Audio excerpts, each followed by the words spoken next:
Did you realize that 90% of you are viewers but haven't hit that subscribe button? It's time for a transformation. We would greatly appreciate it if you could subscribe and give us a thumbs up to show your support for our channel. Feel free to share your city in the comments so we can see where you're tuning in from. Now, let's delve into today's astonishing tale of treachery. I never envisioned that I would end up in this predicament. When I expressed my vows, I held every word close to my heart. I stood before my friends, my family, and above all, my husband, vowing to remain loyal, to love deeply, and to stand by his side through every circumstance. I wasn't merely uttering the phrases out of obligation. I truly felt them. I genuinely thought that Victor and I were destined to be together forever, that nothing could ever separate us. Reflecting on the past, I've come to understand that love alone is insufficient. It demands dedication, focus, and consideration. And at some point, those elements started to fade into the background. Victor and I shared 12 years of marriage. At first, everything seemed joyful, or so I believed. We shared a cadence, a harmony. We crafted our journey side by side, each moment a deliberate choice. We settled into a lovely home nestled in a serene community. It may not have been lavish, but it belonged to us. And we filled it with moments to cherish. That's the narrative I crafted for myself. As time passed, however, a shift occurred. It unfolded gradually, lacking a singular, climactic event.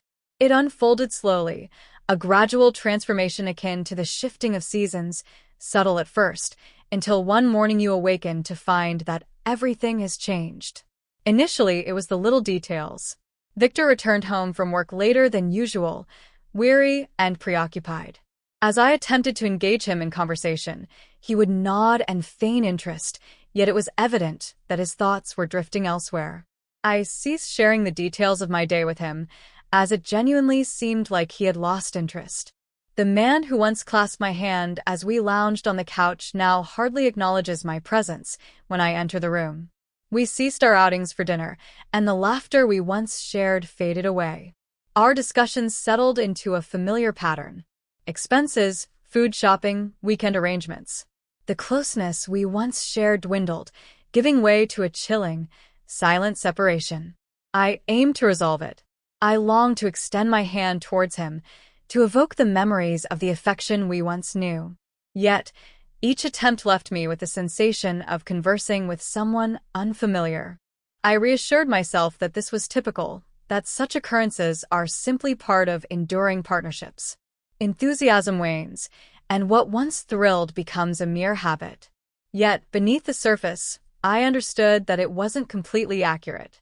It wasn't merely that we had fallen into a pattern, it was that we had ceased to truly perceive one another. It was then that I encountered Adam. Adam was never someone I envisioned forming a close bond with. He was a coworker, someone I engaged with from time to time in the workplace. Initially, our exchanges consisted solely of courteous banter. In the break room, we would engage in casual conversation while waiting for our coffee, sharing a few thoughts about the latest project. Yet, a change occurred. One afternoon, I found myself sitting alone at lunch, absorbed in my phone, when Adam took a seat across from me. With a warm smile, he remarked, "You seem like you could use some company." I chuckled, a smile creeping across my face as I shook my head in disbelief. "Is it really that clear?" He gave a slight nod. "A small amount. Has it been a lengthy day?" I let out a deep breath, placing my phone on the table. The week has felt quite lengthy, to be honest.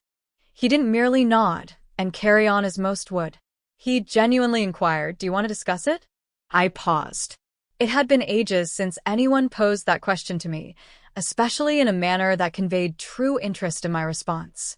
Before I even recognized the moment, I discovered I was sharing my thoughts with him. I shared with him the challenges I had been facing at work recently, discussing the looming deadlines and the mounting pressure. I chose not to bring up Victor. I wasn't prepared for that conversation just yet.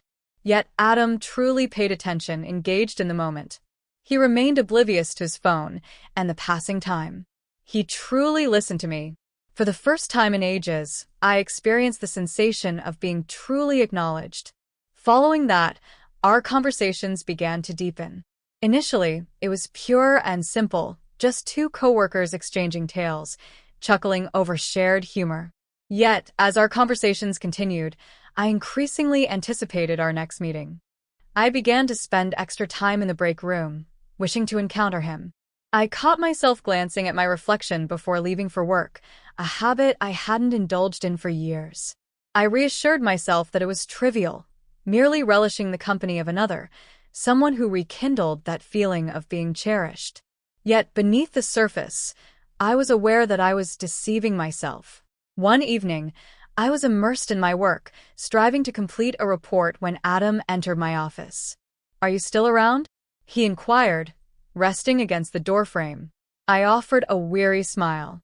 "Time is relentless." He let out a soft laugh. "Share your thoughts on it.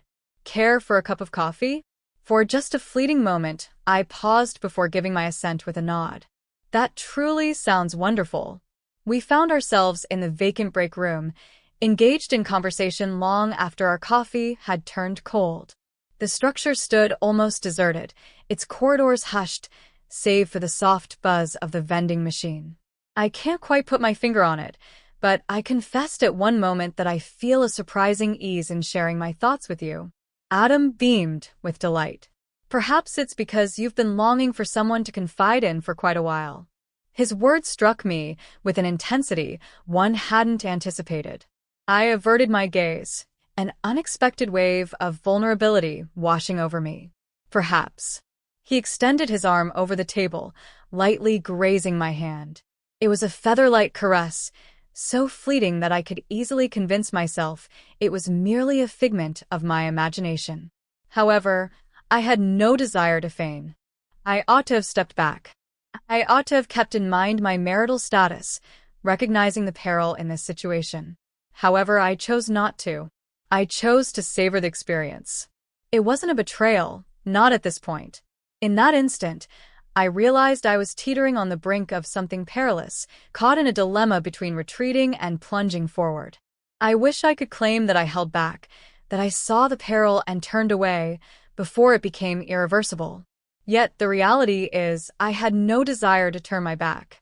I reassured myself that my relationship with Adam was innocent, that we were merely friends, and that I was just relishing the attention and the bond we shared. Yet, beneath the surface, I was aware of the truth. Each time I lingered at the office, yearning for just a few more moments with him, I understood I was making a decision. Each time I laughed a bit too heartily at his jokes or caught myself eagerly anticipating his messages, I realized I was venturing deeper into a territory from which I wasn't certain I could retreat.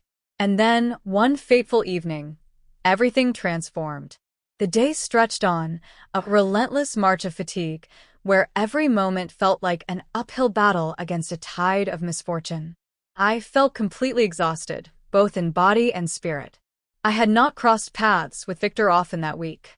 He was often away for work, and during the rare moments he was home, our conversations were minimal. The quiet that lingered between us had settled in for the long haul, an unspoken agreement neither of us felt compelled to challenge. That evening, I lingered at the office, once more, convincing myself that I was making progress on my tasks. Yet I was aware of the true motive. Adam tapped gently on my office door, resting against the frame with a grin. Remaining present, I gave a slight nod, managing a faint smile. It seems I lost my sense of time. He entered the room, perching himself on the edge of my desk. Challenging day. I let out a weary breath, massaging my temples. Is it something along those lines? He regarded me intently for a moment before he began to speak. It's important to remember that you don't always need to carry the weight of strength. His words took me by surprise. I stared at him, at a loss for words. At times, he went on, it's perfectly acceptable to allow someone to support you. At that moment, a part of me shattered. Perhaps it was the fatigue, the solitude, or perhaps it was simply the way he gazed at me, as if I were someone deserving of notice. Before I fully grasped my actions, I discovered I was sharing everything with him. Reflecting on the growing distance between Victor and me, the sense of invisibility that enveloped me within my own home, and the countless years I devoted to mending something that remained stubbornly unchanged. Adam paid attention. He remained silent, refraining from suggesting that I was overreacting. He remained seated, his gaze brimming with comprehension. For the first time in years, I sensed that someone truly recognized my presence. Eventually, I came to understand just how near we had become. We were merely inches away, his presence enveloping me in warmth and reassurance.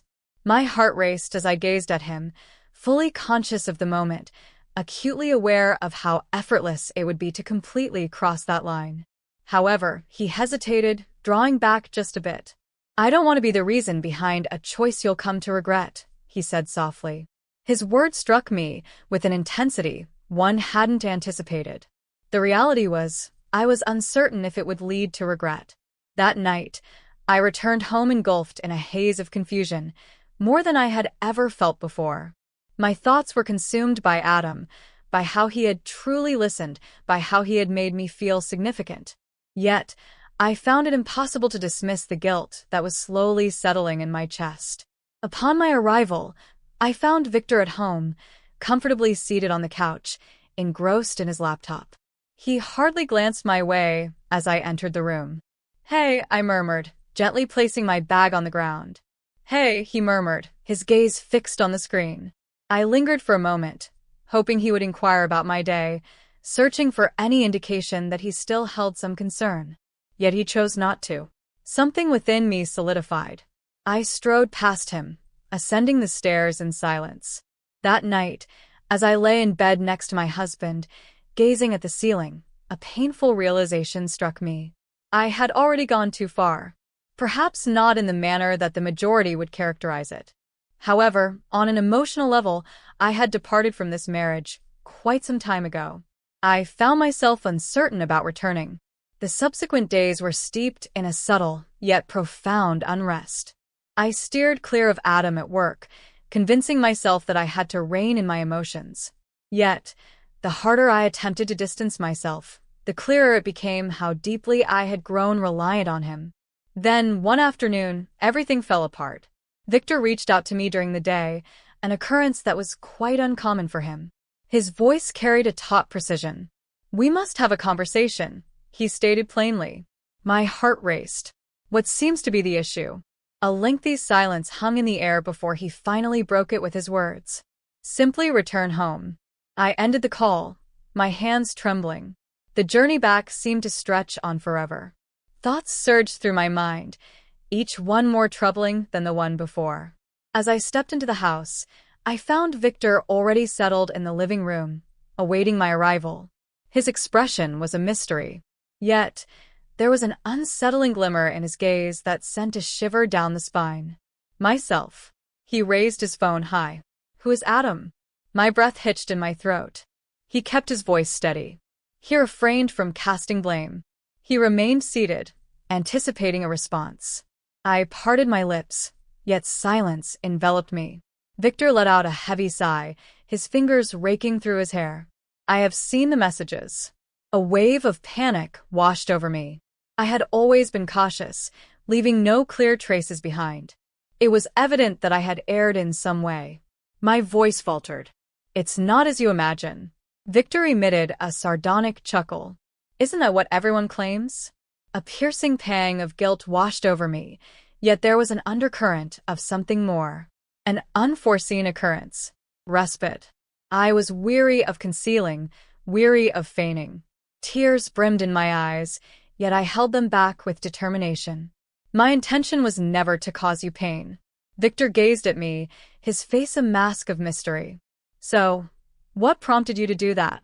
I found myself at a loss for words.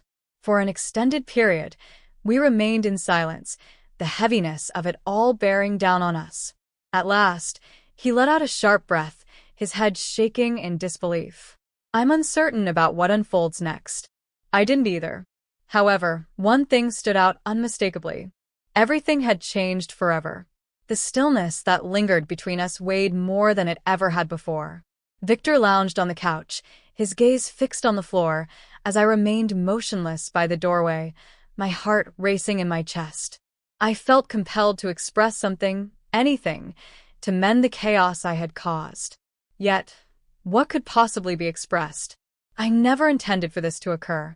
That I had devoted years to feeling isolated in our union, hoping he would see, hoping he would care? Was it that Adam merely occupied the void Victor had created? It wouldn't change a thing. The harm had already been inflicted. What is the duration? Victor finally inquired, his tone soft yet unwavering. I took a deep breath. It's not true.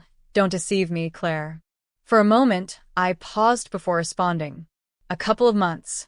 He exhaled sharply, shaking his head in disbelief. So, you've been putting on a facade all this time? No, I replied hastily, moving closer. I was always genuine with you, Victor. I found myself in a state of confusion. I experienced a profound sense of solitude, and I was at a loss for how to remedy it. He let out a harsh, mirthless laugh. And what did Adam do? I recoiled. It wasn't just about him. It was about us, about all the things that have been amiss for far too long. Victor glanced up at me then, his eyes brimming with an emotion I couldn't fully decipher. In pain? Fury? Incredulity? Perhaps everything. I understand that things haven't been ideal, he confessed, but I never imagined we had reached a stage where you would seek comfort in someone else. I dabbed at my eyes, struggling to suppress the tears. This wasn't part of my plan, Victor, I promise. He reclined on the couch, letting out a slow breath. So, what comes next? The inquiry lingered, dense and daunting. What comes next? I had devoted countless hours to evading the truth, steering clear of the harsh reality of my actions. However, with it now exposed, I could no longer turn a blind eye to it. I cherished Victor. Perhaps not in the same way I did when we first tied the knot, but my care for him had never wavered. Regardless of the circumstances, he remained the person with whom I had crafted a life, the one I had once envisioned sharing my later years. Yet love alone couldn't suffice, could it? I'm not sure, I murmured. Victor nodded slowly, as though he had anticipated my response all along. I believe I require a bit of time for myself. I pressed my lips together, striving to maintain my composure. Are you asking if I should go? He took his time before responding. Instead, he observed me intently for a prolonged moment before finally shaking his head. I require some distance. I acknowledged with a nod. Understood. In the coming weeks, we shared the same roof, yet it was as if we were mere strangers to one another. Victor hardly engaged in conversation with me, and when he did, it was solely focused on the mundane matters, bills, groceries, the upkeep of our home. We retreated to our own spaces, deliberately keeping our distance from one another. What about Adam? I ended things with him the night Victor discovered the truth, not due to a lack of feelings, but because I realized that my marriage couldn't be repaired while he remained in my life. I kept that from Victor. It appeared to hold no significance. As the evening wore on, following yet another quiet dinner, Victor finally broke the silence. Do you still have feelings for me? The inquiry took me by surprise. I placed my fork on the table, gazing at him with intent caution. Absolutely, I do.